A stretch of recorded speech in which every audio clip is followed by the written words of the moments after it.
Hi dear friends, നമ്മൾ ഇന്ന് ഭൂമിയുടെ ഉള്ളറ ഇൻറ്റീരിയർ ഓഫ് ദി എർത്ത് എന്ന് പറയുന്ന ഒരു ചാപ്റ്ററിനെ കുറിച്ചാണ് പഠിക്കുന്നത്. ഈ ചാപ്റ്ററിൽ പ്രധാനമായിട്ടും നമ്മുടെ ജോഗ്രഫിയിൽ സിലബസിൽ കൊടുത്തിട്ടുള്ള കുറച്ച് കാര്യങ്ങളൊക്കെ പഠിക്കാനുണ്ട്. സുനാമിയുമായി ബന്ധപ്പെട്ടും ഭൂമിയുടെ ഉള്ളറകളെക്കുറിച്ചും ഒക്കെ കുറച്ച് കാര്യങ്ങൾ നമുക്ക് പഠിക്കാനുണ്ട്. ഓക്കെ, അപ്പം ഭൂമിയുടെ ഉള്ളറയെക്കുറിച്ച് നമ്മൾ പഠിക്കുമ്പം ആദ്യമായിട്ട് നമ്മൾ മനസ്സിലാക്കേണ്ട ഒരു കാര്യം ഭൂമിയുടെ റേഡിയസ് എത്ര കിലോമീറ്റർ ആണെന്നാണ്. ഭൂമിയുടെ ആരം എത്ര കിലോമീറ്റർ ഉണ്ടെന്ന് നമ്മൾ മനസ്സിലാക്കുക. 6378 കിലോമീറ്റർ ആണ് ഭൂമിയുടെ റേഡിയസ് എന്ന് പറയുന്നത്. സാധാരണഗതിയിൽ നമ്മളെ നെറ്റിൽ നോക്കുമ്പോൾ 6371 അതേപോലെ നാസയുടെ കണക്കനുസരിച്ച് നമ്മുടെ റാങ്ക് ഫയലുകളെല്ലാം 6378 കിലോമീറ്ററും PSC യുടെ ഉത്തരവും 6378 കിലോമീറ്റർ ഒരിക്കലും വന്നിരുന്നു. അപ്പോൾ നമുക്ക് 6378 കിലോമീറ്റർ നമുക്ക് പഠിച്ചെടുക്കാം. അതേപോലെ നെറ്റിൽ 6371 കാണുന്നുണ്ട്. അതുകൊണ്ട് നിങ്ങൾ കൺഫ്യൂഷൻ ആവേണ്ട. എന്തായാലും നമ്മുടെ PSC യുടെ ഉത്തരവായിരിക്കും നമുക്ക് ശരിയായിട്ട് വരുന്നത്. അപ്പം 6378 എന്നുള്ള ഉത്തരം നമ്മൾ പഠിച്ചു വെക്കുക. ഭൂമിയുടെ റേഡിയസ് എന്ന് പറയുന്നത് 6378 കിലോമീറ്റർ ആണെന്ന് മനസ്സിലാക്കുക. അതായത് ഭൂമിയുടെ ഉപരിതലത്തിൽ നിന്ന് അതിൻ്റെ കേന്ദ്രത്തിലേക്കുള്ള ദൂരമാണ് ഇവിടെ റേഡിയസ് കൊണ്ട് അർത്ഥമാക്കുന്നത്. അതായത് നമ്മുടെ ഭൂമിയുടെ പുറമേ നിന്ന് കുഴിച്ചിട്ട് ഭൂമിയുടെ കേന്ദ്രം വരെ കുഴിച്ചു കഴിഞ്ഞാൽ എത്ര കിലോമീറ്റർ നമുക്ക് ഉള്ളിലോട്ട് പോകാൻ സാധിക്കും? 6378 കിലോമീറ്റർ വരെ നമുക്കുള്ളിലേക്ക് ചെല്ലാൻ സാധിക്കും. പക്ഷെ ഒരിക്കലും ഇത് പോസിബിൾ അല്ല. കാരണം നമുക്ക് ഇതുവരെയും ഇനി അങ്ങോട്ട് കണ്ടെത്താൻ പറ്റുമോ എന്ന സംശയമാണ്. കാരണം അത്രയും ഉള്ളിലേക്ക് എത്തപ്പെടുക എന്ന് പറയുന്നത് അസാധ്യമായിട്ടുള്ള ഒരു കാര്യം തന്നെയാണ്. അപ്പോൾ ഏകദേശം നമുക്ക് ഇതുവരെയും 12 കിലോമീറ്ററിനപ്പുറം ചെല്ലാൻ സാധിച്ചിട്ടില്ല എന്നുള്ളതാണ് വാസ്തവം. അപ്പോൾ 6378 കിലോമീറ്റർ ആണ് നമ്മുടെ ഭൂമിയുടെ ആരം എന്ന് പറയുന്നത്, അല്ലെങ്കിൽ റേഡിയസ് എന്ന് പറയുന്നത്. ഓക്കെ, അപ്പോൾ ഈ ഒരു ക്ലാസ്സിൽ നമ്മുടെ ഭൂമിയുടെ ഉള്ളറ എന്ന് പറയുന്ന ഈ ഒരു ക്ലാസ്സിൽ നമുക്ക് പ്രധാനമായിട്ടും പഠിക്കേണ്ടത് ഭൂമിയെക്കുറിച്ചിട്ടാണ് അല്ലേ.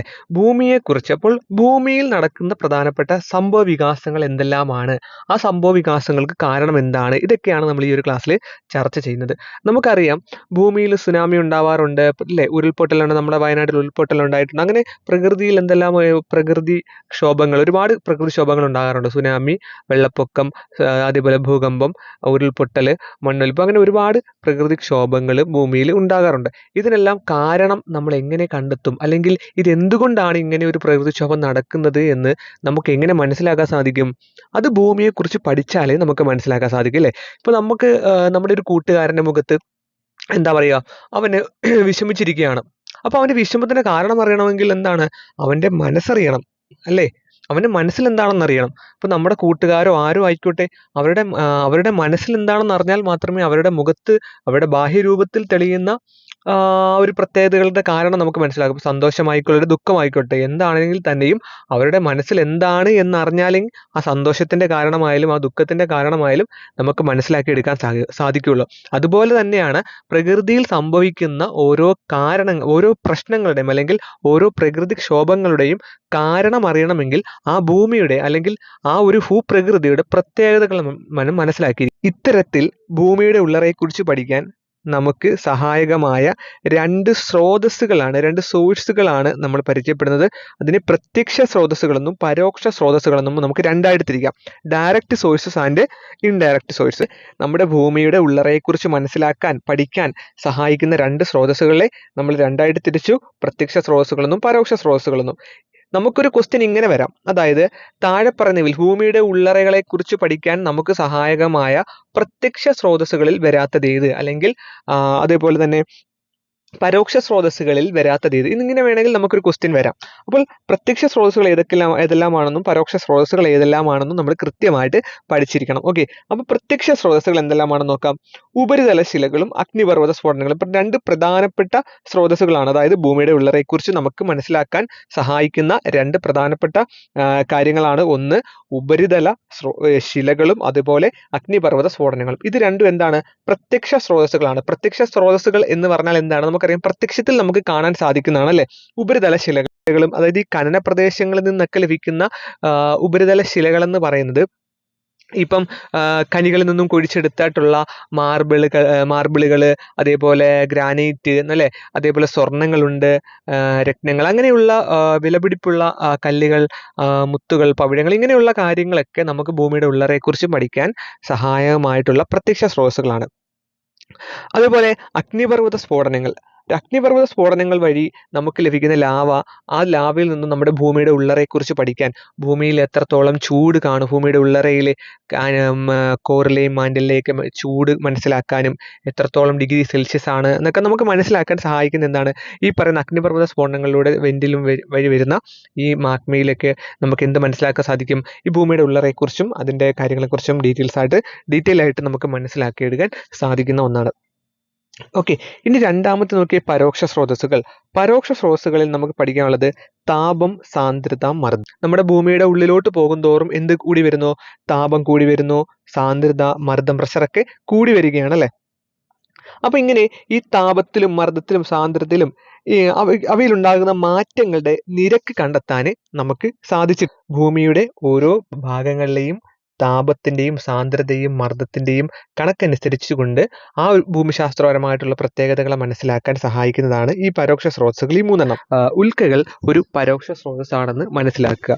അതായത് നമ്മുടെ ഭൂമിക്കുള്ളിലെ ചില വസ്തുക്കളുമായി ഉൽക്കകൾക്ക് വളരെയധികം സാമ്യം ഉണ്ടായതുകൊണ്ടാണ് ഭൂമിയുടെ ഉള്ളറയെക്കുറിച്ച് പഠിക്കുവാൻ ഈ ഉൽക്കകളെ നമ്മൾ പ്രയോജനപ്പെടുന്നത്. ഓക്കെ, അപ്പോൾ പരോക്ഷ സ്രോതസ്സുകൾ ഏതെല്ലാമാണ്? വസ്തുക്കളുടെ സ്വഭാവ സവിശേഷതകളായ എന്തൊക്കെയാണ്? താപം, സാന്ദ്രത, മർദ്ദം. ഇവ മൂന്നും ഭൂമിയുടെ ഉള്ളറയെക്കുറിച്ച് പഠിക്കുവാൻ നമുക്ക് സഹായിക്കുന്ന പരോക്ഷ സ്രോതസ്സാണ്. അതേപോലെ തന്നെ ഉൽക്കകളും നമ്മുടെ ഭൂമിയുടെ ഉള്ളറയെക്കുറിച്ച് പഠിക്കാൻ നമുക്ക് സഹായിക്കുന്ന ഒരു പരോക്ഷ സ്രോതസ്സാണ്. അതേപോലെ ഗുരുത്വാകർഷണ ബലം. നമുക്കറിയാം, ഗുരുത്വാകർഷണ ബലം നമ്മുടെ ഭൂമിയിലെ അക്ഷാംശ രേഖകളിൽ വ്യത്യസ്തമായിട്ടായിരിക്കും കാണുന്നത്. അതെല്ലാം നമ്മൾ പഠിച്ചിട്ടുള്ളതാണ്. അതായത് ധ്രുവ പ്രദേശങ്ങളിൽ ഗുരുത്വാകർഷണ ബലം കൂടുതലും, ഭൂമധ്യരേഖാ പ്രദേശങ്ങളിൽ ഗുരുത്വാകർഷണം കുറവുമായിരിക്കുമെന്ന് നമ്മൾ പഠിച്ചിട്ടുണ്ട്. ഗുരുത്വാകർഷണ ബലവും നമ്മുടെ ഭൂമിയുടെ ഉള്ളറയെക്കുറിച്ച് പഠിക്കാൻ നമ്മളെ സഹായിക്കുന്ന ഒരു പരോക്ഷ സ്രോതസ്സാണ്. അതേപോലെ ഭൗമകാന്തിക മണ്ഡലം. കാന്തിക മണ്ഡലത്തെക്കുറിച്ച്, അതായത് നമുക്കറിയാം നമ്മുടെ ഭൂമിക്ക് ഒരു കാന്തിക മണ്ഡലം ഉണ്ടല്ലോ. ഒരു കാന്തിക മണ്ഡലത്താൽ നമ്മളെ ഭൂമിയെ വലയം കവർ ചെയ്തിരിക്കും. നമ്മുടെ ഭൂമിയുടെ ഭൂവൽക്കത്തിലെ കാന്തിക വസ്തുക്കളുടെ വിതരണത്തെ പറ്റി നമുക്ക് വിവരങ്ങൾ നൽകുന്ന പ്രധാനപ്പെട്ട ഒരു സോഴ്സ് ആണ് ഇതെന്ന് പറയുന്നത് ഈ കാന്തിക മണ്ഡലം എന്ന് പറയുന്നത്. അപ്പം ഗുരുത്വാകർഷണ ബലവും ഭൗമ കാന്തിക മണ്ഡലം ഇതെല്ലാം എന്താണ്? നമ്മളുടെ ഭൂമിയുടെ ഉള്ളറയെക്കുറിച്ച് പഠിക്കാൻ നമുക്ക് സഹായിക്കുന്ന പരോക്ഷ സ്രോതസ്സുകളാണ്. അതേപോലെ മറ്റൊന്നാണ് ഭൂകമ്പം. നമുക്കറിയാലേ ഭൂകമ്പത്തെക്കുറിച്ച് നമുക്ക് പഠിക്കാനുണ്ട്. അപ്പം ഡീറ്റെയിൽ ആയിട്ട് ഭൂകമ്പത്തെക്കുറിച്ച് പഠിക്കേണ്ടതായിട്ടുണ്ട്. അപ്പോൾ ഭൂകമ്പം എന്താണ്? ഒരു പരോക്ഷ സ്രോതസ്സാണെന്ന് നമ്മൾ മനസ്സിലാക്കുക. അപ്പോൾ പ്രത്യക്ഷ സ്രോതസ്സുകളും പരോക്ഷ സ്രോതസ്സുകളുമാണ് നമ്മൾ പഠിച്ചത്. ഭൂമിയുടെ ഉള്ളറകളെ കുറിച്ച് പഠിക്കാൻ നമുക്ക് സഹായകരമായ പ്രത്യക്ഷ സ്രോതസ്സുകൾ ഏതെല്ലാമാണ്? ഉപരിതല ശിലകളും കനന പ്രദേശങ്ങളിൽ നിന്ന് ലഭിക്കുന്ന ശിലകളും അതേപോലെ അഗ്നിപർവ്വത സ്ഫോടനങ്ങൾ. ഇത് രണ്ടുമാണ് പ്രധാനപ്പെട്ട നമ്മുടെ പ്രത്യക്ഷ സ്രോതസ്. പരോക്ഷ സ്രോതസ്സുകൾ ഏതെല്ലാമാണ്? വസ്തുക്കളുടെ സ്വഭാവ സവിശേഷതകളായ താപം, സാന്ദ്രത, മർദ്ദം. അതേപോലെ ഉൽക്കകളുണ്ട്, ഗുരുത്വാകർഷണ ബലമുണ്ട്, ഭൗമകാന്തിക മണ്ഡലമുണ്ട്, ഭൂകമ്പമുണ്ട്. നമ്മളിനി ഭൂകമ്പത്തെക്കുറിച്ചാണ് പഠിക്കാൻ പോകുന്നത്. ഭൂമിയുടെ ഉപരിതലം അവിചാരിതമായി ചലിക്കുന്നതിനെയാണ് എന്ത് പറയുന്നത്? ഭൂകമ്പം എന്ന് പറയുന്നത്. നമുക്കറിയാം, ഭൂകമ്പത്തെക്കുറിച്ചുള്ള പഠനത്തെ അറിയപ്പെടുന്ന പേരെന്താണ്? സീസ്മോളജി എന്നാണ് അല്ലേ? ഭൂകമ്പത്തെക്കുറിച്ചുള്ള പഠനത്തിന് പറയുന്ന പേര് സീസ്മോളജി. ഇതാരാ ഒരുപാട് തവണ പീസ് ചോദിച്ചു, ഇപ്പൊ അങ്ങനെ ചോദിച്ച് കണ്ടുവരുന്നൊന്നും ഇല്ലാത്തൊരു ക്വസ്റ്റ്യൻ ആണ്. ഭൂകമ്പ ചലനങ്ങൾ രേഖപ്പെടുന്നതിന് സീസ്മോഗ്രാഫ് എന്ന ഉപകരണത്തിന്റെ സഹായത്തിലാണ്. അത് നമുക്കറിയാം അല്ലേ? ഭൂകമ്പ ചലനങ്ങൾ രേഖപ്പെടുന്നത് സീസ്മോഗ്രാഫ് എന്നൊരു ഉപകരണത്തിന്റെ സഹായത്തിലാണ്. അപ്പോൾ ഭൂകമ്പത്തെക്കുറിച്ചുള്ള പഠനമാണ് സീസ്മോളജി. ആ ഭൂകമ്പത്തിന്റെ തോത് രേഖപ്പെടുന്നത് ഏതാണ്? സീസ്മോഗ്രാഫ് എന്ന് പറയുന്ന ഒരു ഉപകരണത്തിന്റെ സഹായത്താലാണ്, സീസ്മോഗ്രാഫ്. ഇനി എത്ര തരം ഭൂകമ്പ തരംഗങ്ങൾ ഉണ്ടെന്ന് മനസ്സിലാക്കുക. ഭൂകമ്പ തരംഗങ്ങൾ 3 എണ്ണമാണ്. ഒന്ന് പ്രാഥമിക തരംഗങ്ങൾ, അതിനെ പി തരംഗങ്ങൾ എന്ന് പറയും. അതുപോലെ മധ്യമ തരംഗങ്ങൾ, അതിനെ എസ് തരംഗങ്ങളെന്നും, പ്രതല തരംഗങ്ങൾ അല്ലെങ്കിൽ എൽ തരംഗങ്ങൾ എന്നിങ്ങനെ 3 തരംഗങ്ങളാണ്. ഭൂകമ്പ തരംഗങ്ങളെ 3 ആയിട്ടാണ് നമ്മൾ ഡിവൈഡ് ചെയ്തിരിക്കുന്നത്. അതിലൊന്നാമത്തെയാണ് പ്രാഥമിക തരംഗങ്ങൾ അല്ലെങ്കിൽ പി തരംഗങ്ങൾ. നമുക്ക് ഈ പ്രാഥമിക തരംഗങ്ങളുടെ പ്രത്യേകതകൾ നോക്കാം. 4 പ്രത്യേകതകളാണ് നമുക്ക് പ്രധാനമായിട്ട് പഠിക്കാനുള്ളത്. ഒന്ന്, അകക്കാമ്പിലൂടെ കടന്നു പോകുന്നു. അകക്കാമ്പിലൂടെ കടന്നു പോകുന്ന തരംഗമാണ് ഇത്? പ്രാഥമിക തരംഗം. 2, സീസ്മോഗ്രാഫിൽ ആദ്യം രേഖപ്പെടുത്തുന്നു. സീസ്മോഗ്രാഫിൽ ആദ്യം രേഖപ്പെടുത്തുന്ന തരംഗമാണ് ഇത്? പ്രാഥമിക തരംഗം. ഏറ്റവും വേഗതയേറിയ തരംഗം 8 മുതൽ 13 km/s ആണ് ഇതിന്റെ വേഗത എന്ന് പറയുന്നത്. ഇപ്പൊ ഏറ്റവും വേഗതയേറിയ തരംഗം ഏതാണ്? പ്രാഥമിക തരംഗമാണ്. അതേപോലെ അനുദൈർഘ്യ തരംഗങ്ങൾ എന്ന് അറിയപ്പെടുന്നു. 4 പ്രത്യേകതകളാണ്, ഇമ്പോർട്ടൻ്റ് ആണ്. 4 പോയിന്റും പഠിച്ചിരിക്കുക. അകക്കാമ്പിലൂടെ കടന്നു പോകുന്ന തരംഗമാണ് ഏത്? പ്രാഥമിക തരംഗം. സീസ്മോഗ്രാഫിൽ ആദ്യം രേഖപ്പെടുത്തുന്ന തരംഗമാണ്. ഏറ്റവും വേഗതയേറിയ തരംഗമാണ്. 8 മുതൽ 13 km/s വരെയാണ് ഇതിന്റെ വേഗത. അനുദൈർഘ്യ തരംഗങ്ങൾ എന്ന് അറിയപ്പെടുന്നു. ഓക്കെ, അപ്പോൾ പ്രാഥമിക തരംഗങ്ങളെക്കുറിച്ച് മനസ്സിലായല്ലോ. പി തരംഗങ്ങൾ എന്നറിയപ്പെടുന്ന പ്രാഥമിക തരംഗങ്ങളെക്കുറിച്ച് മനസ്സിലായി. അകക്കാമ്പിലൂടെ കടന്നു പോകുന്നത് കൊണ്ടാണ് അതിന് ഏറ്റവും വേഗതയേറിയ തരംഗമായത്. അതുകൊണ്ട് തന്നെയാണ് സിസ്മോഗ്രാഫിൽ ആദ്യം രേഖപ്പെടുത്തുന്നതും. ഏറ്റവും വേഗതയേറിയ തരംഗമായതുകൊണ്ട് തന്നെയാണ് സിസ്മോഗ്രാഫിൽ ഇത് ആദ്യം രേഖപ്പെടുത്തുന്നതും. വേഗത എന്ന് പറയുന്നത് 8 മുതൽ 13 km/s ആണ് അനുദൈർഘ്യ തരംഗങ്ങൾ എന്ന് അറിയപ്പെടുന്നു. ഓക്കെ, അടുത്തതായിട്ട് മധ്യമ തരംഗങ്ങൾ. എസ് തരംഗങ്ങൾ എന്നാണ് ഇതിനെ അറിയപ്പെടുന്നത്. മധ്യമ തരംഗങ്ങളെ എസ് തരംഗങ്ങൾ എന്ന് അറിയപ്പെടുന്നു. തരംഗദിശയ്ക്ക് ലംബമായി ചലിക്കുന്ന തരംഗങ്ങളാണ് മധ്യമ തരംഗങ്ങൾ എന്ന് പറയുന്നത്. തരംഗദിശയ്ക്ക് ലംബമായിട്ട് ചലിക്കുന്നു. ഓക്കെ, അതായത് ഹൊറിസോണ്ടലായിട്ട് ചലിക്കുന്ന തരംഗദിശയ്ക്ക് ലംബമായിട്ടാണ് ഇത് ചലിക്കുന്നത്. ഭൂവൽക്കത്തിലൂടെ കടന്നു പോകുന്നുണ്ട്. ഭൂവൽക്കത്തിലൂടെ കടന്നു പോകുന്ന തരംഗമാണ് ഏതെന്ന് പറയുന്നത്? മധ്യമ തരംഗം എന്ന് പറയുന്നത് അനുപ്രസ്ഥ തരംഗങ്ങൾ എന്ന് അറിയപ്പെടുന്നു. മറ്റേത് അനുദൈർഘ്യ തരംഗമാണ്. തിരിഞ്ഞു പോകരുത്, ഇത് അനുപ്രസ്ഥ തരംഗമാണ്. എസ് ഉണ്ടായതുകൊണ്ട് അത് കണക്ട് ചെയ്ത് പഠിച്ചോണം. അനുപ്രസ്ഥ തരംഗങ്ങൾ എന്നറിയപ്പെടുന്നത് ഏതിനെയാണ്? മധ്യമ തരംഗങ്ങളെയാണ്, അല്ലെങ്കിൽ എസ് തരംഗങ്ങളെയാണ് നമ്മൾ എന്തറിയപ്പെടുന്നത്? അനുപ്രസ്ഥ തരംഗങ്ങൾ എന്ന് അറിയപ്പെടുന്നത്. ഇപ്പൊ തരംഗദിശയ്ക്ക് ലംബമായിട്ട് ചലിക്കുന്നു, ഭൂവൽക്കത്തിലൂടെ കടന്നു പോകുന്നു, അനുപ്രസ്ഥ തരംഗങ്ങൾ എന്നറിയപ്പെടുന്നു. ഓക്കെ, അടുത്തത് പ്രതല തരംഗങ്ങൾ. എൽ തരംഗങ്ങൾ എന്നാണ് ഇത് അറിയപ്പെടുന്നത്. പ്രതല തരംഗങ്ങൾ എൽ തരംഗങ്ങൾ എന്ന് അറിയപ്പെടുന്നു. ഇതിന്റെ പ്രത്യേകതകൾ നോക്കുക. 5 പ്രത്യേകതകളാണ് പ്രധാനമായിട്ടും കുട്ടികളുടെ പുസ്തകത്തിൽ കൊടുത്തിട്ടുള്ളത്. 1, ഭൗമോപരിതലത്തിലൂടെ സഞ്ചരിക്കുന്നു. നമ്മൾ നേരത്തെ പറഞ്ഞ മധ്യമ തരംഗങ്ങളെ ഭൂവൽക്കത്തിലൂടെ സഞ്ചരിക്കുന്നു എന്ന് പറഞ്ഞു ഇല്ലേ? ഇത് ഭൗമോപരിതലത്തിലൂടെ സഞ്ചരിക്കുന്നു. പ്രതല തരംഗങ്ങൾ എൽ തരംഗങ്ങൾ ഭൗമോപരിതലത്തിലൂടെ സഞ്ചരിക്കുന്നു. മാൻഡിലിലൂടെ കടന്നു പോകാത്ത തരംഗമാണ് പ്രതല തരംഗം. മാൻഡിലിലൂടെ കടന്നു പോകുന്നില്ല. മാൻഡിലിലൂടെ കടന്നു പോകാത്ത തരംഗമാണ് പ്രതല തരംഗങ്ങൾ. ബാക്കിയുള്ളതൊക്കെ മാൻഡിലിലൂടെ പോകുമ്പം പ്രതല തരംഗങ്ങൾ എന്ത് ചെയ്യുന്നില്ല? മാൻഡിലിലൂടെ കടന്നു പോകുന്നില്ല. ഏറ്റവും വേഗത കുറഞ്ഞ തരംഗമാണ്. ഏറ്റവും വേഗത കുറഞ്ഞ തരംഗമാണ്. അപ്പോൾ നമ്മൾ വിചാരിക്കും ഏറ്റവും വേഗത കുറഞ്ഞ തരംഗമായതുകൊണ്ട് നാശനഷ്ടങ്ങളൊക്കെ കുറവായിരിക്കുന്നു. പക്ഷെ അങ്ങനെയല്ല. ഏറ്റവും അധികം നാശനഷ്ടം ഉണ്ടാക്കുന്ന തരംഗങ്ങളാണ്, ഭൂകമ്പ തരംഗങ്ങളാണ് ഏതെന്ന് പറയുന്നത്? പ്രതല തരംഗങ്ങൾ എന്ന് പറയുന്നത്. ജലത്തിലെ തിരമാലകളോട് സാദൃശ്യമുള്ള ഒരു തരംഗമാണ് ഏത്? പ്രതല തരംഗങ്ങൾ എന്ന് പറയുന്നത്. അതായത് നമ്മുടെ ജലത്തിലെ കടൽ തിരമാലകൾ പോലെ ജലത്തിലെ ഓളങ്ങൾ തല്ലത്തില്ലേ, ആ ഒരു രീതിയിൽ തിരമാലകളുടേതായ ഒരു സാദൃശ്യം തോന്നുന്ന ഒരു തരംഗമാണ്, ഭൂകമ്പ തരംഗമാണ് പ്രതല തരംഗങ്ങൾ അല്ലെങ്കിൽ എൽ തരംഗങ്ങൾ എന്നറിയപ്പെടുന്നത്. അപ്പോൾ ഈ ഒരു പ്രത്യേകത, ഇത്രയും പ്രത്യേകതകളോടെ മനസ്സിലാക്കി വെച്ചേക്കുക. ഭൗമോപരിതലത്തിലൂടെ സഞ്ചരിക്കുന്നു, മാൻഡിലൂടെ കടന്നു പോകാത്ത തരംഗമാണ്, ഏറ്റവും വേഗത കുറഞ്ഞ തരംഗമാണ്, ജലത്തിലെ തിരമാലകളോട് സാദൃശ്യമുണ്ട്, ഏറ്റവും അധികം നാശനഷ്ടം ഉണ്ടാക്കുന്നു. ഇതെന്ത് ചെയ്യണം? ഇത് ഇങ്ങനെ വീണ്ടും വീണ്ടും റിവൈസ് ചെയ്തു പഠിച്ചാലേ നിങ്ങൾക്ക് തലയിരിക്കത്തുള്ളൂ. അപ്പം ഇത് ഒരു വട്ടം നമ്മളിങ്ങനെ പഠിച്ചു പോകുമെന്ന് പറഞ്ഞിട്ട് കാര്യമില്ല. വീണ്ടും വീണ്ടും എന്ത് ചെയ്യണം? നമ്മൾ കേട്ട കാര്യങ്ങൾ, പഠിച്ച കാര്യങ്ങൾ എഴുതിയിട്ടുള്ള നോട്ട്ബുക്ക് നോക്കിയിട്ട് എന്ത് ചെയ്യണം? വീണ്ടും വീണ്ടും അത് പഠിച്ചുകൊണ്ടേ ഇരിക്കണം കേട്ടോ. ഓക്കെ, അടുത്തായിട്ട് നോക്കുക. ധ്രുവ പ്രദേശങ്ങളിൽ ഗുരുത്വാകർഷണം കൂടുതലും ഭൂമധ്യരേഖ പ്രദേശങ്ങളിൽ കുറവുമാണ്. നമ്മൾ പഠിച്ചിട്ടുള്ള കാര്യമാണ് അല്ലേ? നമുക്കറിയാവുന്ന ഒരു കാര്യമാണ്. ഇതും നമ്മുടെ ടെക്സ്റ്റിൽ പ്രത്യേകം പറയുന്നുണ്ട്. അപ്പോൾ അതൊരു പോയിന്റായിട്ട് അറിയാത്തവർ എഴുതി വെക്കുക, അറിയാവുന്നവർ സ്കിപ്പ് ചെയ്യുക. അപ്പോൾ ധ്രുവ പ്രദേശങ്ങളിൽ ഗുരുത്വാകർഷണം കൂടുതലും ഭൂമധ്യരേഖ പ്രദേശങ്ങളിൽ ഗുരുത്വാകർഷണം കുറവുമായിരിക്കും. ഭൂകമ്പം ആരംഭിക്കുന്ന കേന്ദ്രത്തെ പ്രഭവ കേന്ദ്രം എന്ന് വിളിക്കുന്നു. നമുക്കറിയാം, ഇതും പഠിച്ചിട്ടുള്ളതാണ് അല്ലേ?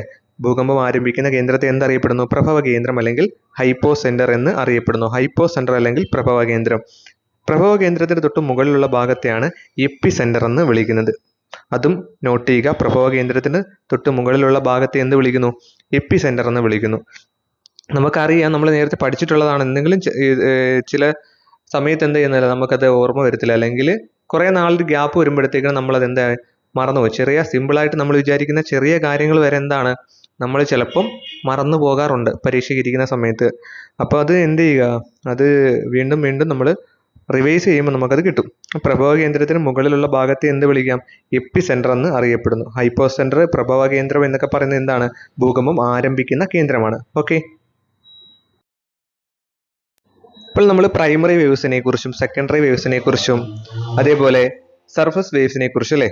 പ്രാഥമിക തരംഗങ്ങൾ, മധ്യമ തരംഗങ്ങൾ, പ്രതല തരംഗങ്ങൾ, സർഫസ് വേവ്സ്. അപ്പോൾ ഇത്രയും 3 തരംഗങ്ങളെക്കുറിച്ച് നമ്മൾ പഠിച്ചു. അപ്പം ആ പഠിച്ച കൂട്ടത്തിൽ നമ്മൾ പഠിക്കാത്ത കുറച്ച് കാര്യങ്ങൾ കൂടി, കുറച്ച് പോയിന്റുകൾ കൂടി തൊട്ടടുത്ത പേജുകളിലായിട്ട് നമുക്ക് ടെക്സ്റ്റിൽ കൊടുത്തിട്ടുണ്ട്. അപ്പോൾ അതും കൂടി നമുക്ക് എന്ത് ചെയ്യണം? ഒന്ന് നോക്കണം. അപ്പം അതിൽ പറയുന്ന പി തരംഗത്തിന്റെ ഒരു പ്രത്യേകത പറയുന്നുണ്ട്. ഉപരിതലത്തിൽ ആദ്യം എത്തുന്ന തരംഗമാണ് പി തരംഗം, പ്രാഥമിക തരംഗം, പ്രൈമറി വേവ്സ്. ഉപരിതലത്തിൽ, അതായത് ഭൂമിയുടെ ഉപരിതലത്തിൽ ആദ്യം എത്തുന്ന തരംഗമാണ് ഇത് പി തരംഗങ്ങൾ. നമ്മളിത് ആൾറെഡി പഠിച്ചിട്ടുണ്ടല്ലേ. അതേപോലെ ശബ്ദ തരംഗത്തിന് സമാനമായ തരംഗമാണ് പി തരംഗം, പ്രൈമറി വേവ്സ്. ശബ്ദ തരംഗത്തിന് സമാനമായിട്ടുള്ള തരംഗം നമ്മളുണ്ട് അനുദൈർഘ്യ തരംഗങ്ങൾ എന്ന് പഠിച്ചിരുന്നല്ലേ. അനുപ്രസ്ഥ തരംഗങ്ങളും അനുദൈർഘ്യ തരംഗങ്ങളും. അപ്പോൾ അനുദൈർഘ്യ തരംഗത്തിന് സമാനമായ, അതായത് ശബ്ദ തരംഗത്തിന് സമാനമായ തരംഗമാണ് പി തരംഗം, പ്രൈമറി വേവ്സ്. ഓക്കെ. അതേപോലെ വാതകങ്ങളിലൂടെയും ദ്രാവകങ്ങളിലൂടെയും കരത്തിലൂടെയും എല്ലാം സഞ്ചരിക്കുന്ന തരംഗമാണ് ഇത് പി തരംഗങ്ങൾ, പ്രൈമറി വേവ്സ്. അതുകൊണ്ടാണ് ഉപരിതലത്തിൽ ആദ്യം എത്തുന്നത്. മനസ്സിലായോ? ഭൗമോപരിതലത്തിൽ ആദ്യം എത്തുന്ന തരംഗമാണ് പി തരംഗം എന്ന് നമ്മൾ പഠിച്ചല്ലോ. അത് എന്തുകൊണ്ടാണ്? ഈ 3 കാര്യങ്ങൾ കൂടിയും, വാതകങ്ങൾ കൂടിയും ദ്രാവകങ്ങൾ കൂടിയും കരത്തിൽ കൂടിയും എല്ലാം എന്ത് സഞ്ചരിക്കുന്നു? ഈ തരംഗം സഞ്ചരിക്കുന്നുണ്ട്. അതുകൊണ്ടാണ് നമ്മുടെ സീസ്മോഗ്രാഫിലൊക്കെ ആദ്യം രേഖപ്പെടുത്താൻ സാധിക്കുന്നതും തരംഗത്തിന് സമാനമായ തരംഗം എന്ന് നമ്മൾ പഠിച്ചതും എല്ലാം. ഓക്കെ. അപ്പം പ്രൈമറി വേവ്സിന്റെ ആ 3 പ്രത്യേകത മനസ്സിലാക്കുക. ഉപരിതലത്തിൽ ആദ്യം എത്തുന്നു, ശബ്ദ തരംഗത്തിന് സമാനമാണ്, വാതകങ്ങളിലൂടെയും ദ്രാവകങ്ങളിലൂടെയും കരത്തിലൂടെയും എല്ലാം സഞ്ചരിക്കുന്ന തരംഗമാണ്. അപ്പം നമ്മളൊരു കാര്യം മനസ്സിലാക്കണം. നമ്മൾ ആൾറെഡി പറഞ്ഞിട്ടുള്ളതാണ്, അല്ല, ഏറ്റവും വേഗതയേറിയ തരംഗമാണ് എന്നൊക്കെ നമ്മൾ പഠിച്ചിട്ടുണ്ട്. അപ്പം ഇതെല്ലാം കണക്ട് ചെയ്ത് പഠിക്കുമ്പോൾ നമുക്കിത് കറക്റ്റായിട്ടത് മനസ്സിലാക്കിയെടുക്കാൻ സാധിക്കും. എന്തുകൊണ്ടാണ് നമ്മൾ പ്രധാനമായിട്ടും പഠിച്ച 3 ഭൂകമ്പ തരംഗങ്ങളിനകത്ത് ഏറ്റവും പ്രധാനപ്പെട്ട ഒരു തരംഗമായി നമ്മൾ പ്രൈമറി വേവ്സിനെ നമ്മൾ പഠിച്ചിരിക്കുന്നു. അതിൻ്റെ കാരണം എന്താണ്?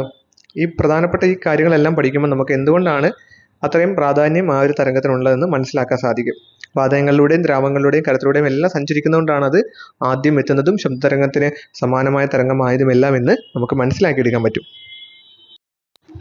അടുത്ത് നോക്കിയ 2 കാര്യങ്ങൾ. എസ് തരംഗത്തിന് 2 പ്രത്യേകതകളാണ് കൊടുത്തിരിക്കുന്നത്. കരപദാർത്ഥങ്ങളിലൂടെ മാത്രം സഞ്ചരിക്കുന്ന തരംഗമാണ് എസ് തരംഗം. കരപദാർത്ഥങ്ങളിലൂടെ മാത്രം സഞ്ചരിക്കുന്ന തരംഗമാണ് ഏത്? എസ് തരംഗം. അതുപോലെ ഭൂമിയുടെ ഉള്ളറകളുടെ ഘടന മനസ്സിലാക്കാൻ സഹായിക്കുന്ന തരംഗമാണ് എസ് തരംഗം. ഭൂമിയുടെ ഉള്ളറകളുടെ ഘടന മനസ്സിലാക്കാൻ സഹായിക്കുന്ന തരംഗമാണ് എസ് തരംഗം എന്ന് പറയുന്നത്. ഓക്കെ. അപ്പോൾ ആ 2 പോയിന്റ് കൂടി മനസ്സിലാക്കി വെച്ചേക്കുക. ആ 2 പോയിന്റ് കൂടി എസ് തരംഗത്തിന്റെ പ്രത്യേകതകളിൽ ആഡ് ചെയ്തേക്കുക. ഓക്കെ, മനസ്സിലായല്ലോ. നോക്കിയേ, പ്രാഥമിക തരംഗങ്ങൾ, പ്രൈമറി വേവ്സ് ദിശയ്ക്ക് സമാന്തരമായിട്ടാണ് കമ്പനം സൃഷ്ടിക്കുന്നത്. നമ്മൾ നേരത്തെ പറഞ്ഞിട്ടുണ്ട്, പ്രാഥമിക തരംഗങ്ങൾ ദിശയ്ക്ക് സമാന്തരമായിട്ടാണ് കമ്പനം സൃഷ്ടിക്കുന്നത്. നോക്കുക, സമാന്തരമായിട്ടുള്ളതെന്ന് പറഞ്ഞാൽ നേർരേഖയിൽ, അതായത് ഹൊറിസോണ്ടൽ രീതിയിലാണ് എന്ത് ചെയ്യുന്നത്? പ്രാഥമിക തരംഗങ്ങൾ കമ്പനം സൃഷ്ടിക്കുന്നത്. എന്നാൽ മറ്റ് 3 തരംഗങ്ങൾ എങ്ങനെയാണ്? ദിശയ്ക്ക് ലംബമായിട്ടാണ്, വെർട്ടിക്കലായിട്ടാണ് എന്ത് ചെയ്യുന്നത്? കമ്പനം സൃഷ്ടിക്കുന്നത്. മനസ്സിലായല്ലോ. പ്രാഥമിക തരംഗങ്ങൾ ദിശയ്ക്ക് സമാന്തരമായിട്ട് കമ്പനം സൃഷ്ടിക്കുമ്പോൾ മറ്റ് 3 തരംഗങ്ങൾ എങ്ങനെയാണ്? ദിശയ്ക്ക് ലംബമായിട്ടാണ് കമ്പനം സൃഷ്ടിക്കുന്നത്. ഓക്കെ. നമ്മൾ ഇനി പഠിക്കാൻ പോകുന്നത് നിഴൽ മേഖലകളെ കുറിച്ചാണ്.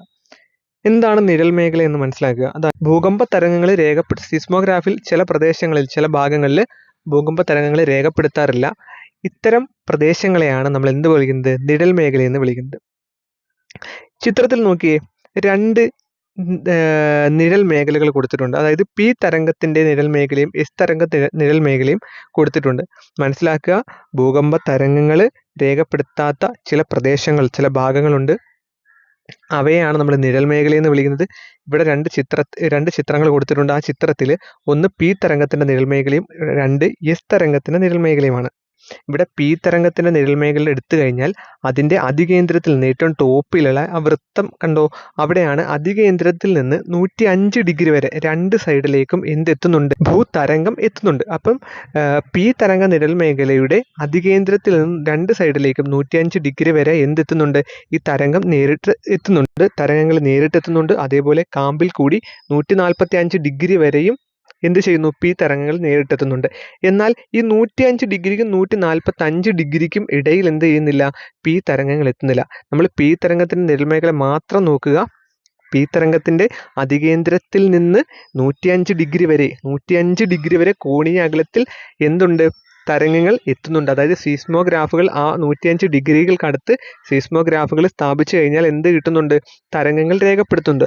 അതേപോലെ 105 ഡിഗ്രിക്ക് അപ്പുറം 145 ഡിഗ്രിക്കും അപ്പുറം എന്ത് ചെയ്യുന്നു? പി തരംഗങ്ങൾ നേരിട്ടെത്തുന്നു. എന്നാൽ 105 ഡിഗ്രിക്കും 145 ഡിഗ്രിക്കും ഇടയിൽ എന്ത് ചെയ്യുന്നില്ല? ഈ പി തരംഗങ്ങൾ എത്തുന്നില്ല. എസ് തരംഗത്തിൻ്റെ അതികേന്ദ്രത്തിൽ നിന്നും 105 ഡിഗ്രി വരെ എന്തെത്തുന്നുണ്ട്, ആ തരംഗം എത്തുന്നുണ്ട്. എന്നാൽ നോക്കിയേ, അവിടുന്ന് ഇങ്ങോട്ട് യാതൊരു തരംഗങ്ങളും എത്തുന്നില്ല. അതായത് എസ് തരംഗങ്ങളൊന്നും തന്നെ നേരിട്ട് എത്തുന്നില്ല. കാമ്പ് വഴി എസ് തരംഗങ്ങളൊന്നും തന്നെ നേരിട്ട് എത്തുന്നില്ല. എന്നാൽ പി തരംഗങ്ങൾ അങ്ങനെയല്ല. കാമ്പ് വഴി 145 ഡിഗ്രി വരെ പി തരംഗങ്ങൾ നേരിട്ടെത്തുന്നുണ്ട്. പി തരംഗങ്ങളുടെ നിഴൽ മേഖല എവിടെയാണെന്ന് ചോദിച്ചാൽ എങ്ങനെ നമുക്ക് പറയാൻ പറ്റും? 105 ഡിഗ്രിക്കും 145 ഡിഗ്രിക്കും ഇടയിലാണ് പി തരംഗങ്ങളുടെ നിഴൽ മേഖല എന്ന് പറയുന്നത്. അപ്പോൾ നമുക്ക് ക്വസ്റ്റ്യൻ ഇങ്ങനെ വരാം: പി തരംഗങ്ങളുടെ നിഴൽ മേഖലയുമായി ബന്ധപ്പെട്ട് താഴെ കൊടുത്തിരിക്കുന്നവയിൽ ശരിയായ പ്രസ്താവന കണ്ടെത്തുക. അല്ലെങ്കിൽ എസ് തരംഗത്തിന്റെ നിഴൽ മേഖലയുമായി ബന്ധപ്പെട്ട് താഴെ തന്നിരിക്കുന്ന പ്രസ്താവനയിൽ ശരിയല്ലാത്ത രീതി. ഇങ്ങനെയൊക്കെ നമുക്ക് എന്താണ് പ്രസ്താവന രീതിയിൽ ക്വസ്റ്റ്യൻ വരാം. അപ്പോൾ പി തരംഗത്തിന്റെ നിഴൽ മേഖലയുടെ അതികേന്ദ്രത്തിൽ നിന്ന് 105 ഡിഗ്രി വരെ കോണീയ അകലത്തിൽ എന്ത് കിട്ടുന്നുണ്ട്? സീസ്മോഗ്രാഫിൽ എന്ത് രേഖപ്പെടുന്നുണ്ട്? തരംഗങ്ങൾ നേരിട്ടെത്തുന്നതായിട്ട് രേഖപ്പെടുത്തുന്നുണ്ട്. പി തരംഗങ്ങൾ എവിടെ എത്തുന്നില്ല? 105 ഡിഗ്രിക്കും 145 ഡിഗ്രിക്കും ഇടയിൽ പി തരംഗങ്ങൾ എത്തുന്നില്ല. എന്നാൽ എസ് തരംഗത്തിന്റെ നോക്കുകയാണെങ്കിൽ എസ് തരംഗങ്ങൾ 105 ഡിഗ്രി വരെ മാത്രമേ അതിന്റെ തരംഗങ്ങളുള്ളൂ. ബാക്കി അങ്ങോട്ട് എത്തുന്നില്ല. എസ് തരംഗങ്ങളൊന്നും തന്നെ നേരിട്ട് എത്തുന്നില്ല. ഓക്കെ, അപ്പോൾ നമുക്ക് ഈ ഒരു രണ്ട് ചിത്രത്തിൽ നിന്ന് എന്തെല്ലാം കാര്യങ്ങൾ മനസ്സിലായി? അതികേന്ദ്രത്തിൽ നിന്ന് 105 ഡിഗ്രി വരെ കോണീയ അകലത്തിൽ പി തരംഗങ്ങളും എസ് തരംഗങ്ങളും സീസ്മോഗ്രാഫിൽ രേഖപ്പെടുത്തുന്നു. ഈ ചിത്രങ്ങളിൽ നിന്ന് നമുക്ക് മനസ്സിലാക്കിയ കാര്യം ഇതാണ്: അതികേന്ദ്രത്തിൽ നിന്ന് 105 ഡിഗ്രി വരെ കോണീയ അകലത്തിൽ പിയും എസും തരംഗങ്ങൾ സീസ്മോഗ്രാഫിൽ രേഖപ്പെടുന്നുണ്ട്. ആ ചിത്രം നോക്കിയാൽ നമുക്ക് മനസ്സിലാവും. എന്നാൽ 145 ഡിഗ്രിക്ക് അപ്പുറം സ്ഥാപിച്ച സീസ്മോഗ്രാഫുകൾ പി തരംഗം മാത്രമേ രേഖപ്പെടുത്തുന്നുള്ളൂ. എസ് തരംഗം രേഖപ്പെടുന്നില്ല, അല്ലേ? 145 ഡിഗ്രിക്ക് അപ്പുറം സ്ഥാപിച്ച സീസ്മോഗ്രാഫുകളിൽ പി തരംഗം മാത്രമേ രേഖപ്പെടുത്തുന്നുള്ളൂ. എന്നാൽ എസ് തരംഗം അവിടെ രേഖപ്പെടുത്തുന്നുണ്ടോ? അവിടെ ഒരു തരംഗങ്ങളും നേരിട്ടെത്തുന്നില്ല. അതികേന്ദ്രത്തിൽ നിന്ന് 105 ഡിഗ്രിക്കും 145 ഡിഗ്രിക്കും മധ്യയുള്ള പ്രദേശം പി തരംഗങ്ങളുടെയും എസ് തരംഗങ്ങളുടെയും നിഴൽ മേഖലയാണ്. ശരിയല്ലേ? രണ്ടിന്റെയും നിഴൽ മേഖലയാണ്. അവിടെ രണ്ടും എന്ത് ചെയ്യുന്നില്ല? തരംഗങ്ങളൊന്നും തന്നെ എത്തുന്നില്ല. 105 ഡിഗ്രിക്കും 145 ഡിഗ്രിക്കും മധ്യയുള്ള പ്രദേശം എന്താണ്? പി തരംഗങ്ങളുടെയും എസ് തരംഗങ്ങളുടെയും നിഴൽ മേഖലയാണ്. അവിടെ യാതൊരു തരത്തിലുള്ള തരംഗങ്ങളും നേരിട്ടെത്തുന്നില്ല. അതേപോലെ തന്നെ 105 ഡിഗ്രിക്ക് അപ്പുറത്തുള്ള മേഖലയിൽ 105 ഡിഗ്രിക്ക് അപ്പുറമുള്ള മേഖലയിൽ എസ് തരംഗങ്ങൾ എത്തുന്നില്ല. എസ് തരംഗങ്ങളുടെ നിഴൽ മേഖല പി യേക്കാൾ വലുതാണ്. ഓക്കെ, ആ ഒരു പോയിന്റോട് മനസ്സിലാക്കുക. 105 ഡിഗ്രിക്ക് അപ്പുറത്തുള്ള മേഖലയിൽ എസ് തരംഗങ്ങൾ എത്തുന്നുണ്ടോ? എത്തുന്നില്ല. അതേപോലെ എസ് തരംഗങ്ങളുടെ നിഴൽ മേഖല എന്താണ്? വലുതാണ്, അല്ലേ? പി യേക്കാൾ വലുതല്ലേ? അതായത് പി ആവുമ്പോൾ 105 ഡിഗ്രിക്കും 145 ഡിഗ്രിക്കും ഇടയിൽ മാത്രമാണ് പിയുടെ നിഴൽ മേഖല. എന്നാൽ എസ് തരംഗത്തിന്റെ നിഴൽ മേഖല അങ്ങനെയാണോ? അല്ല. 105 ഡിഗ്രിക്ക് അപ്പുറത്തേക്ക് അത് എത്തുന്നില്ല. അതുകൊണ്ട് തന്നെ എസ് തരംഗങ്ങളുടെ നിഴൽ മേഖല വലുതാണ്. ആരേക്കാൾ? പി യേക്കാൾ വലുതാണ്. ഭൗമോപരിതലത്തിലെ 40%-ലധികമാണ് എസ് തരംഗങ്ങളുടെ നിഴൽ മേഖല എന്ന് പറയുന്നത്. അപ്പോൾ ഈ പോയിന്റുകളെല്ലാം പഠിക്കണേ. ഈ പോയിന്റുകളെല്ലാം പഠിക്കണം. കാരണം പി തരംഗത്തിന്റെ നിഴൽ മേഖലയും എസ് തരംഗത്തിന്റെ നിഴൽ മേഖലയുമായി ബന്ധപ്പെട്ട് പ്രസ്താവന രീതിയിൽ ചോദിച്ചു കഴിഞ്ഞാൽ ഈ പ്രസ്താവനകളെല്ലാം വ്യക്തമായിട്ട് പഠിച്ചിരുന്നാൽ മാത്രമേ നമുക്കത് ആ ഉത്തരം നമുക്ക് ശരിയായിട്ട് രേഖപ്പെടുത്താൻ പറ്റൂ. അതികേന്ദ്രത്തിൽ നിന്ന് 105 ഡിഗ്രിക്കും 145 ഡിഗ്രിക്കും മധ്യയാണ് പിയുടെ നിഴൽ മേഖല. അതും കറക്റ്റ് ആണല്ലേ? അതികേന്ദ്രത്തിൽ നിന്ന് 105 ഡിഗ്രിക്കും 145 ഡിഗ്രിക്കും മധ്യയാണ് പിയുടെ നിഴൽ മേഖല എന്ന്. താഴെ തന്നിരിക്കുന്നവയിൽ പി തരംഗ നിഴൽ മേഖലയുമായി ബന്ധപ്പെട്ടുള്ള ശരിയായ പ്രസ്താവന ഏത്? എസ് തരംഗ നിഴൽ മേഖലയുമായി ബന്ധപ്പെട്ട തെറ്റായ പ്രസ്താവന ഏത് എന്നൊക്കെ പറഞ്ഞിട്ട് നമുക്ക് ക്വസ്റ്റ്യൻ വരാം. അപ്പോൾ ഇത്രയും കാര്യം വ്യക്തമായിട്ട് മനസ്സിലാക്കി തന്നെ പഠിക്കണം. അതികേന്ദ്രത്തിൽ നിന്ന് അതികേന്ദ്രം ഏറ്റവും ടോപ്പിലാണ് അതികേന്ദ്രം. ആ അതികേന്ദ്രത്തിൽ നിന്ന് 105 ഡിഗ്രി വരെ കോണീയ അകലത്തിൽ പി തരംഗങ്ങളും എസ് തരംഗങ്ങളും സീസ്മോഗ്രാഫിൽ രേഖപ്പെടുത്തുന്നുണ്ട്. എന്നാൽ 145 ഡിഗ്രിക്ക് അപ്പുറം സ്ഥാപിച്ചിട്ടുള്ള സീസ്മോഗ്രാഫുകൾ പി തരംഗം മാത്രമേ രേഖപ്പെടുത്തുന്നുള്ളൂ. അത് കാമ്പ് വഴി നേരെ താപ്പോട്ട് വരുന്നുണ്ട്. എന്നാൽ എസ് തരംഗം അവിടെ വരുന്നുണ്ടോ? എസ് തരംഗങ്ങളൊന്നും തന്നെ നേരിട്ട് താപ്പോട്ട് വരുന്നില്ല. അതികേന്ദ്രത്തിൽ നിന്ന് 105 ഡിഗ്രിക്കും 145 ഡിഗ്രിക്കും മധ്യമുള്ള പ്രദേശം പി തരംഗങ്ങളുടെയും എസ് തരംഗങ്ങളുടെയും നിഴൽ മേഖലയാണ്. 105-നും 145-നും ഇടയ്ക്കുള്ള പ്രദേശം രണ്ടുപേർക്കും എന്താണ്? പി തരംഗങ്ങളുടെയും എസ് തരംഗങ്ങളുടെയും നിഴൽ മേഖലയാണ്. അത് മനസ്സിലാക്കി വെക്കുക. 105 ഡിഗ്രിക്ക് അപ്പുറത്തുള്ള മേഖലയിൽ എസ് തരംഗങ്ങൾ എത്തുന്നുണ്ടോ? എത്തുന്നില്ല. എന്നാൽ പി തരംഗങ്ങൾ അത് നേരിട്ടെത്തുന്നുണ്ട്. എസ് തരംഗങ്ങൾ ഒരു തരംഗങ്ങളും രേഖപ്പെടുത്തുന്നില്ല. എസ് തരംഗങ്ങളുടെ നിഴൽ മേഖല ആരെക്കാൾ വലുതാണ്? പി യേക്കാൾ വലുതാണ്, അല്ലേ? എസ് തരംഗങ്ങളുടെ നിഴൽ മേഖല പി തരംഗങ്ങളുടെ നിഴൽ മേഖലയേക്കാൾ വലുതാണ്. അതുകൊണ്ട് തന്നെ ഭൗമോപരിതലത്തിലെ 40%-ലധികമാണ് എസ് തരംഗങ്ങളുടെ നിഴൽ മേഖല എന്ന് പറയുന്നത്. അതേപോലെ അതികേന്ദ്രത്തിൽ നിന്ന് 105 ഡിഗ്രിക്കും 145 ഡിഗ്രിക്കും മധ്യയാണ് പിയുടെ നിഴൽ മേഖല എന്ന് പറയുന്നത്. അത് നമ്മൾ പഠിച്ചു കഴിഞ്ഞു. ഇത്രയും കാര്യങ്ങൾ മനസ്സിലായെന്ന് വിചാരിക്കുന്നു. വിവിധ തരം ഭൂകമ്പങ്ങളെ കുറിച്ച് മനസ്സിലാക്കി വെച്ചിരുന്നാൽ മതി. ഇത് നമുക്കറിയാം. അതായത് ഒരു ക്വസ്റ്റ്യൻ കാണുമ്പോൾ തന്നെ നമുക്ക് പെട്ടെന്ന് മനസ്സിലാക്കി എടുക്കാൻ പറ്റുന്ന ഒരു ക്വസ്റ്റ്യൻ ആണ്. വിവിധ തരം ഭൂകമ്പങ്ങൾ. ഇപ്പം ടെക്ടോണിക് ഭൂകമ്പങ്ങൾ എങ്ങനെയാണ് ഉണ്ടാകുന്നത് പറഞ്ഞാൽ ടെക്ടോണിക് പ്ലേറ്റ്സ് തെന്നി മാറുന്നത് മൂലം ഉണ്ടാകുന്ന ഭൂകമ്പമാണ് അല്ലേ. അതായത് നമ്മുടെ ശിലാപാളികളൊക്കെ ഭ്രംശതലത്തിലൂടെ തെന്നി മാറുമ്പോൾ സംഭവിക്കുന്ന ഭൂകമ്പമാണ് ഏത് ടെക്ടോണിക് ഭൂകമ്പം എന്ന് പറയുന്നത്, ടെക്ടോണിക് എർത്ത് എന്ന് പറയുന്നത്. അതേപോലെ അഗ്നിപർവ്വതജന്യ ഭൂകമ്പങ്ങൾ, വോൾക്കാനിക് എർത്ത് ഇത് നമുക്കറിയാം. അഗ്നിപർവ്വത സ്ഫോടനങ്ങൾ മൂലമുണ്ടാകുന്ന ഭൂകമ്പത്തെയാണ് നമ്മൾ എന്ത് പറയുന്നത്, അഗ്നിപർവ്വതജന്യ ഭൂകമ്പങ്ങൾ എന്ന് വിളിക്കുന്നത്. അതേപോലെ കൊളാപ്സ് ഭൂകമ്പങ്ങൾ, തീവ്ര ഖനന പ്രദേശങ്ങളിൽ ഭൂഗർഭ ഖനികളുടെ മേൽക്കൂരകൾ തകർന്ന് ഉണ്ടാകുന്ന ഭൂകമ്പത്തെയാണ് കൊളാപ്സ് ഭൂകമ്പങ്ങൾ. തീവ്ര ഖനന പ്രദേശങ്ങളിൽ ഉണ്ടാകുന്ന ഭൂകമ്പം ഏതാണെന്ന് വെച്ചാൽ അത് കൊളാപ്സ് ഭൂകമ്പമാണ്. അതുപോലെ വിസ്ഫോടക ഭൂകമ്പങ്ങളുണ്ട്. അപ്പോൾ ആണവ രാസ ഉപകരണങ്ങളുടെ സ്ഫോടനം മൂലം ഭൂകമ്പം ഉണ്ടാവാറുണ്ട്. അത്തരം ഭൂകമ്പങ്ങളെ നമുക്ക് എന്ത് വിളിക്കാം, വിസ്ഫോടക ഭൂകമ്പങ്ങൾ എന്ന് വിളിക്കാം. അതേപോലെ ജലസംഭരണി പ്രേരിതമായിട്ടുള്ള ഭൂകമ്പങ്ങളുണ്ട്. ഈ വലിയ വലിയ സംഭരണികളുള്ള പ്രദേശത്തുണ്ടാകുന്ന ഭൂകമ്പത്തെയാണ് ജലസംഭരണി ഭൂകമ്പം എന്നറിയപ്പെടുന്നത്. അപ്പോൾ ഈ വിവിധ തരത്തിൽ ഭൂകമ്പങ്ങളെ നമുക്ക് തിരിക്കാം. അത് ഓരോ വസ്തുക്കളുടെയും പ്രത്യേകത അനുസരിച്ചുകൊണ്ട് ആ പേര് ഭൂകമ്പത്തിന് കൊടുക്കുന്നു എന്ന് മാത്രമേ ഉള്ളൂ. ടെക്ടോണിക് എന്ന് പറയുമ്പോൾ ടെക്ടോണിക് പ്ലേറ്റ്സ് തെന്നി മാറുന്നത് മൂലം അഗ്നിപർവ്വതജന്യം വഴി ഉണ്ടാകും അഗ്നിപർവ്വതജന്യ ഭൂകമ്പം. കൊളാപ്സ് ഭൂകമ്പം എന്ന് പറഞ്ഞാൽ ഖനന പ്രദേശങ്ങളിൽ ഒക്കെ മേൽക്കൂരയൊക്കെ തകർന്നുണ്ടാകുന്ന ഭൂകമ്പത്തെ അങ്ങനെ വിളിക്കാം. വിസ്ഫോടകം എന്ന് പറഞ്ഞാൽ എന്തെങ്കിലും ബോംബൊക്കെ ഇടുമ്പം അമേരിക്ക പണ്ട് നമ്മുടെ ഹിരോഷിമയിൽ നാഗാസാക്കിയിലാണ് ബോംബ് ഇട്ടപ്പോൾ ഉണ്ടായ അവിടെ ഒരു ഭൂകമ്പം ഉണ്ടായി. അപ്പോൾ അതിന് നമുക്ക് എന്ത് പറയാം, വിസ്ഫോടക ഭൂകമ്പം എന്ന് വിളിക്കാം. ജലസംഭരണികൾ ഉള്ളിടത്ത് ഉണ്ടാകുന്ന ഭൂകമ്പത്തെ നമുക്ക് ജലസംഭരണി പ്രേരിതമായിട്ടുള്ള ഭൂകമ്പങ്ങളെന്നും വിളിക്കാം. നമുക്ക് ഈ ഭൂകമ്പത്തിന്റെ വ്യാപ്തി അളക്കാൻ ഉപയോഗിക്കുന്ന സ്കെയിലിനെ എങ്ങനെ വിളിക്കാം, റിക്ടർ സ്കെയിൽ എന്ന് പറയാം. എത്രത്തോളം വ്യാപ്തി ഭൂകമ്പത്തിനുണ്ടായി എന്ന് മനസ്സിലാക്കാൻ നമ്മൾ ഉപയോഗിക്കുന്ന സ്കെയിലാണ് റിക്ടർ സ്കെയിൽ. റിക്ടർ സ്കെയിലാണല്ലോ സാധാരണ ഭൂകമ്പത്തിന്റെ വ്യാപ്തിയൊക്കെ രേഖപ്പെടുന്നത്. 0 to 10 ആണ് അതിൻ്റെ ഒരു ആവറേജ് എന്ന് പറയുന്നത്. 0 മുതൽ 10 വരെയാണ് ഈ ഒരു റിക്ടർ സ്കെയിലിൽ നമ്മൾ അളക്കുന്നത്. ഭൂകമ്പത്തിന്റെ തീവ്രത അളക്കാൻ ഉപയോഗിക്കുന്ന മറ്റൊരു സ്കെയിലാണ് മെർക്കലി സ്കെയിൽ. ഇത് മറന്നുപോലെ 1 മുതൽ 12 വരെയുള്ള സ്കെയിലാണ് അതിന് നമ്മൾ കാൽക്കുലേറ്റ് ചെയ്യുന്നത്. ഇപ്പോൾ ഭൂകമ്പത്തിന്റെ വ്യാപ്തി അളക്കാൻ റിക്ടർ സ്കെയിലും ഭൂകമ്പത്തിന്റെ തീവ്രത അളക്കാൻ മെർക്കലി സ്കെയിലും ഉപയോഗിക്കുന്നുണ്ട്. നമുക്കറിയാം, റിക്ടർ സ്കെയിലിൽ 5-ൽ കൂടുതലാണെങ്കിൽ വലിയ നാശനഷ്ടം ഉണ്ടാകുന്ന ഒരു ഭൂകമ്പമായിരിക്കും അത് നമ്മൾ പഠിക്കാറുണ്ട് അല്ലേ. ഈ 5-ൽ കൂടുതലാണെങ്കിലാണ് വലിയ പ്രശ്നങ്ങളൊക്കെ ഭൂകമ്പത്തിൽ ഉണ്ടാകുന്നത്. റിക്ടർ സ്കെയിൽ 5-ൽ താഴെയാണെങ്കിൽ എന്താണ്, ആ ഭൂകമ്പം വലിയ നാശനഷ്ടങ്ങളൊന്നും ഉണ്ടാക്കത്തില്ല എന്നും നമുക്ക് മനസ്സിലാക്കാം. സമുദ്രമേഖലയിലെ ഭൂവൽക്കത്തിൽ കാണപ്പെടുന്ന ശില ബസാൾട്ട് ആണെന്ന് പുസ്തകത്തിൽ പറയുന്നുണ്ട്. സമുദ്രമേഖലയിലെ ഭൂവൽക്കത്തിൽ കാണപ്പെടുന്ന ശില എന്ന് പറയുന്നത് ബസാൾട്ട് ആണെന്ന് ടെക്സ്റ്റിലുണ്ട്. അപ്പോൾ ആ ഒരു പോയിന്റ് നമ്മൾ നോക്കി വെച്ചേക്കുക. സമുദ്രമേഖലയിലെ ഭൂവൽക്കത്തിൽ കാണപ്പെടുന്ന ശില ഏതാണെന്ന് ചോദിച്ചാൽ അത് ബസാൾട്ട് ആണെന്ന് മനസ്സിലാക്കുക. പിന്നീട് ടെക്സ്റ്റിൽ അഗ്നിപർവ്വതങ്ങളെക്കുറിച്ച് പറയുന്നുണ്ട്. വിവിധ തരം അഗ്നിപർവ്വതങ്ങളെക്കുറിച്ചാണ് നമ്മുടെ ടെക്സ്റ്റിൽ പിന്നെ പറഞ്ഞിട്ടുള്ളത്. ഷീൽഡ് വോൾക്കാനോസിനെ കുറിച്ച് നമ്മുടെ ടെക്സ്റ്റിൽ പറയുന്നുണ്ട്. അതിൽ ഭൂമിയിലെ ഏറ്റവും വലിയ അഗ്നിപർവ്വതമാണ് ഷീൽഡ്. ബസാൾട്ട് ശിലകളാൽ നിർമ്മിക്കപ്പെട്ടിട്ടുള്ള ഭൂമിയിൽ തന്നെ ഏറ്റവും വലിയ അഗ്നിപർവ്വതമാണ് ഷീൽഡ് അഗ്നിപർവ്വതങ്ങൾ എന്നാണ് പറയുന്നത്. അത് ഉദാഹരണം ഒരു ഹവായ് എന്ന് പറയുന്നൊരു അഗ്നിപർവ്വതം. അത് എന്തിനു ഉദാഹരണമാണ്, ഏത് അഗ്നിപർവ്വതത്തിന് ഉദാഹരണമാണ്, ഷീൽഡ് അഗ്നിപർവ്വതങ്ങൾക്ക് ഉദാഹരണമാണെന്നാണ് പറയുന്നത്. ബസാൾട്ട് ശിലകളാൽ നിർമ്മിതമായിട്ടുള്ള ഒരു അഗ്നിപർവ്വതമാണ് ഷീൽഡ്. അതിന് ഉദാഹരണമാണ് ഹവായ് അഗ്നിപർവ്വതം. ഓക്കെ, രണ്ടാമത്തെ അഗ്നിപർവ്വതം സംയുക്ത അഗ്നിപർവ്വതങ്ങളാണ് രണ്ടാമതായിട്ട് കൊടുത്തിരിക്കുന്നത്. ഈ സ്ഫോടനാത്മകത കൂടുതലുള്ള അഗ്നിപർവ്വതങ്ങൾ സംയുക്ത അഗ്നിപർവ്വതങ്ങളായിരിക്കുമെന്നാണ് പറയുന്നത്. സ്ഫോടനാത്മകത കൂടുതലുള്ള അഗ്നിപർവ്വതങ്ങളാണ് ഏത് അഗ്നിപർവ്വതങ്ങളായിരിക്കും, സംയുക്ത അഗ്നിപർവ്വതങ്ങൾക്ക് സ്ഫോടനാത്മകത കൂടുതലായിരിക്കുമെന്ന് ടെക്സ്റ്റിൽ പറയുന്നുണ്ട്. അതേപോലെ ഭൂമിയിലെ ഏറ്റവും സ്ഫോടനാത്മകമായ അഗ്നിപർവ്വതമാണ് കാൽഡറ എന്നും ടെക്സ്റ്റിലുണ്ട്. അപ്പോൾ ഈ ഒരു പോയിന്റും നമ്മൾ മനസ്സിലാക്കി വെക്കുക. ഭൂമിയിലെ ഏറ്റവും സ്ഫോടനാത്മകമായ അഗ്നിപർവ്വതമാണ് കാൽഡറ. സ്ഫോടനാത്മകത കൂടുതലുള്ള അഗ്നിപർവ്വതം സംയുക്ത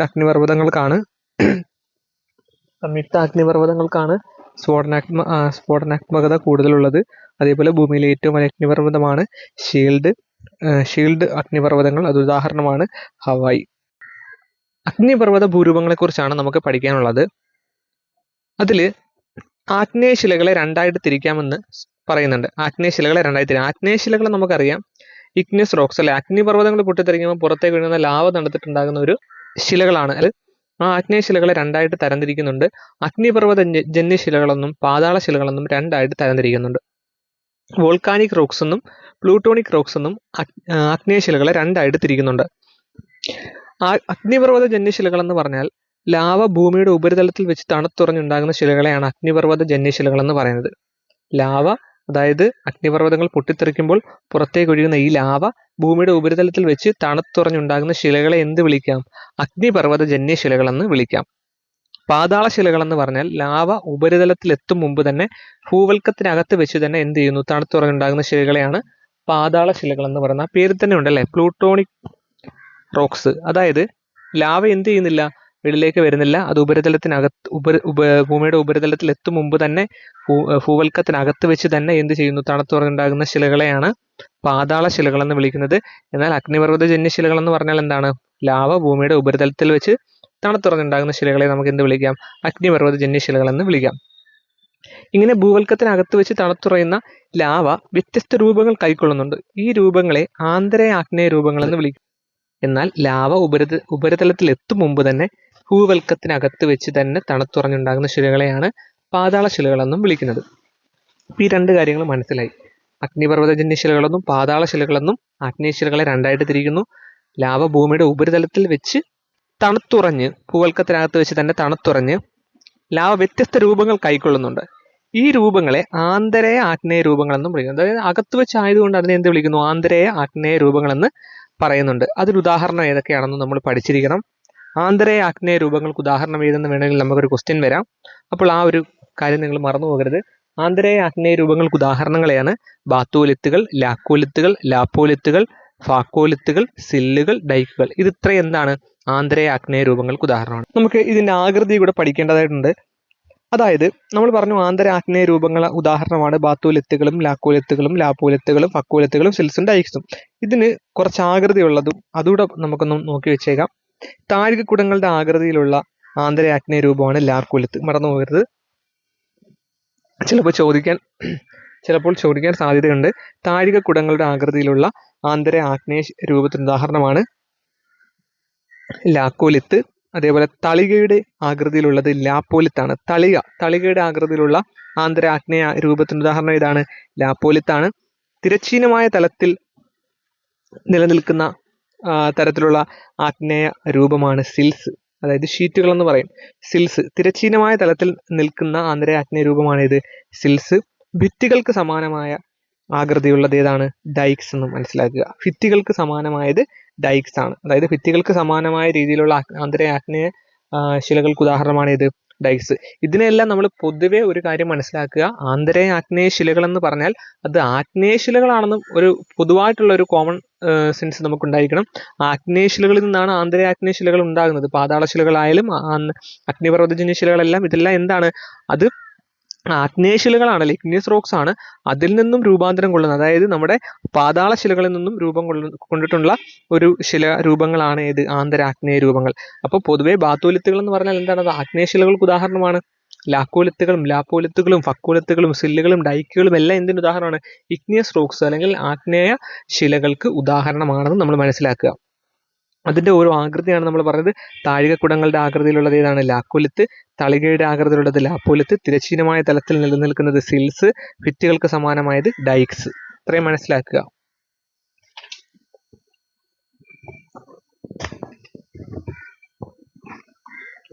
അപ്പോൾ നമ്മുടെ ഈ മൂന്നാമത്തെ ചാപ്റ്റർ, ഭൂമിയുടെ ഉള്ളറ എന്ന് പറയുന്ന മൂന്നാമത്തെ ചാപ്റ്റർ നമ്മൾ കംപ്ലീറ്റ് ചെയ്തിരിക്കുകയാണ്.